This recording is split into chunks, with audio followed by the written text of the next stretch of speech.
Assalamualaikum warahmatullahi wabarakatuh. Halo sobat bonsai, jumpa lagi bersama saya Papine Pino di channel inspirasi semua hal tentang bonsai. Oke teman-teman, jadi pada video kali ini saya akan melakukan tahapan pada bahan bonsai serut saya ini dengan gaya semi casket ya, karena nanti untuk top mahkotanya ada di atas bibir pot.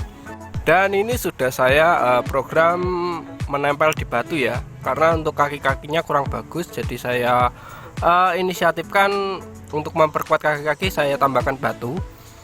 Oh ya, ini juga juga ya, kalau misalkan teman-teman mendapatkan bahan dongkelan seperti ini yang mungkin suatu saat akan dikonsep casket seperti ini, saran saya jangan ditanam langsung konsep casket seperti ini teman-teman. Jadi intinya kita tanam itu hidup dulu ya, jadi nanamnya itu normal dulu. Jadi menyesuaikan ketika kita mendapatkan bahannya di hutan teman-teman. Jadi kemarin kalau untuk bahan ini saya tanam normal dulu. Jadi bagian yang sini saya hadapkan ke atas ya. Intinya hidup dulu. Ketika sudah beberapa bulan dirasa akarnya sudah kuat, baru kita konsep casket seperti ini teman-teman. Oke. Jadi seperti biasa ya, ketika kita akan melakukan bearing, kita harus pruning daun dulu teman-teman. Jadi untuk memudahkan kita untuk melihat gerak dasar maupun untuk seleksi cabang ya. Oke, akan saya pruning dulu. Saya lakukan pruning daunnya ya.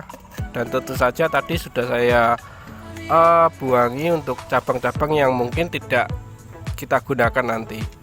Nah, ini adalah salah satu tip ya teman-teman. Nah, kalau misalkan teman-teman menemui cabang seperti ini kan ada cabang double ini. Nah, ini kita harus pilih salah satu teman-teman, karena ini tepatnya di tengah-tengah batang ya, jadi bukan terusan. Jadi ini harus kita pilih salah satu.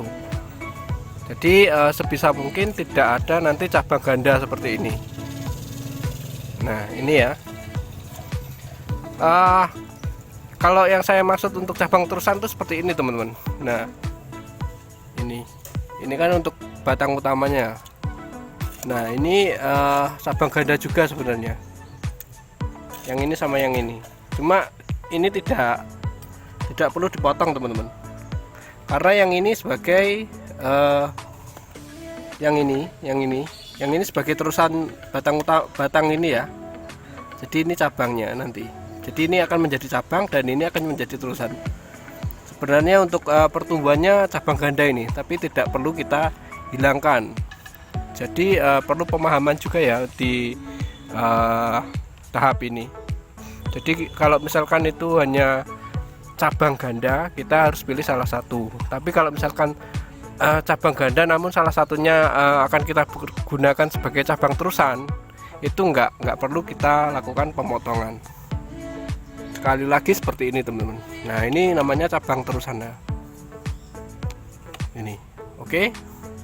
Mudah-mudahan teman-teman juga mengerti ya. Nah, ini saya menemukan lagi teman-teman, ini cabang ganda ya, atau cabang numpuk ini, karena lebih dari dua teman-teman. Nah, ini perlu kita seleksi salah satu.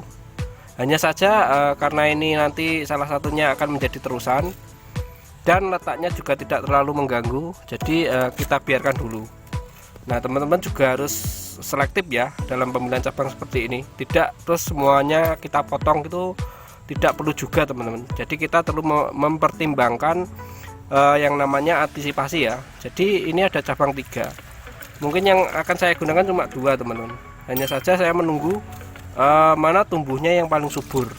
Jadi ini nanti bisa jadi untuk cabang alternatif salah satunya. Oke teman-teman, jadi jangan terburu-buru dalam memotong juga ya. Kalau misalkan itu benar-benar nggak kita pakai dan cabangnya mengganggu, kita potong saja. Cuma kalau untuk alternatif seperti ini nggak perlu kita potong kayak gitu. Nanti ini kan saya pergunakan untuk terusan batang utama ini teman-teman. Jadi teman-teman juga harus melihat gerak dasarnya ya. Kalau misalkan pada bahan ini gerak dasarnya kan dari sini terus ke sini. Nah, ini jadi dari ketiga cabang ini kita akan perbesar lagi untuk membuat terusan dari gerak batang utama ini teman-teman.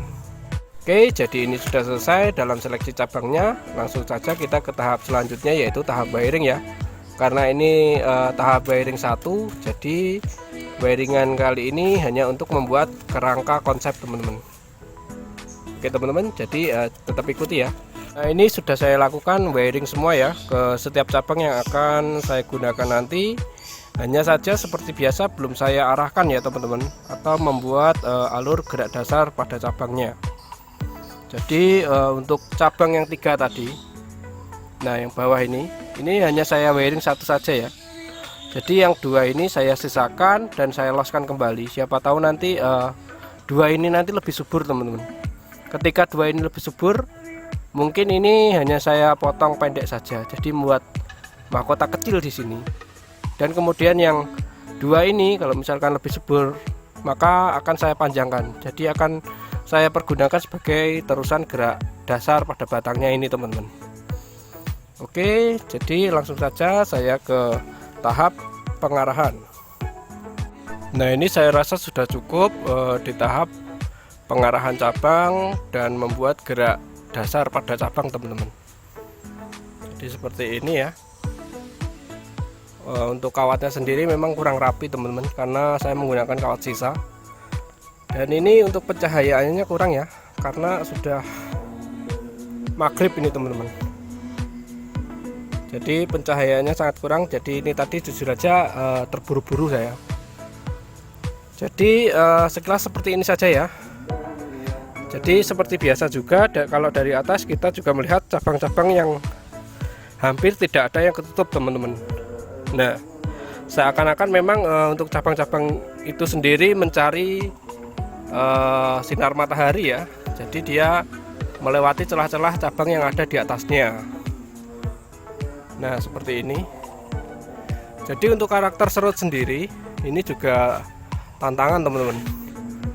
Kalau ada cabang yang kurang mendapatkan sinar matahari seperti yang di bawah ini akan agak susah untuk berkembang. Jadi beda dengan pertumbuhannya kalau yang ada di atas-atas seperti ini ya. Jadi dia makin subur kalau terkena matahari, sedangkan yang bawah ini kan kurang subur ini.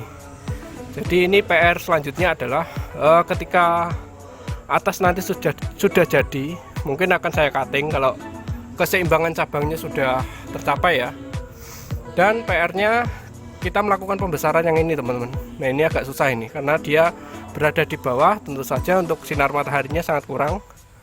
Jadi untuk cabang yang ini 3 ini targetnya adalah minimal setengahnya dari cabang ini teman-teman, dari batang ya, batang yang ini.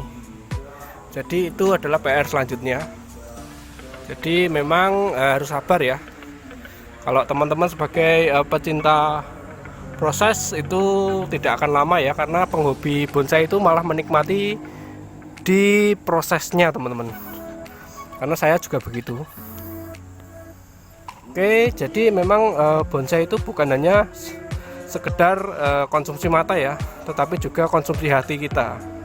Ketika kita ngulik akan mendapatkan kebahagiaan tersendiri biasanya, kalau yang benar-benar penghobi bonsai ya. Jadi sekali lagi jangan remehkan juga untuk bahan-bahan seperti ini teman-teman. Jadi ini adalah sekali lagi bahan gibahan ya, karena dulu itu waktu saya mendongkel sama Mas Topek, saya itu tidak mendapatkan bahan sama sekali. Kemudian Mas Topek waktu mendongkel ini ditinggal, setelah didongkel kemudian ditinggal gitu aja. Terus saya amati, kemudian saya minta, alhamdulillah juga dikasih, dan sekarang jadinya seperti ini. Nah, jadi sekali lagi jangan sepelekan bahan-bahan sederhana ya. Intinya kita harus pintar-pintar dalam pengonsepan dan memiliki pemahaman intinya. Oke, jadi cukup sekian. Tetap ikuti channel saya untuk melihat tahapan-tahapan yang akan saya lakukan, dan juga inspirasi semua hal tentang bonsai lainnya ya. Jadi terima kasih sudah menonton. Assalamualaikum warahmatullahi wabarakatuh.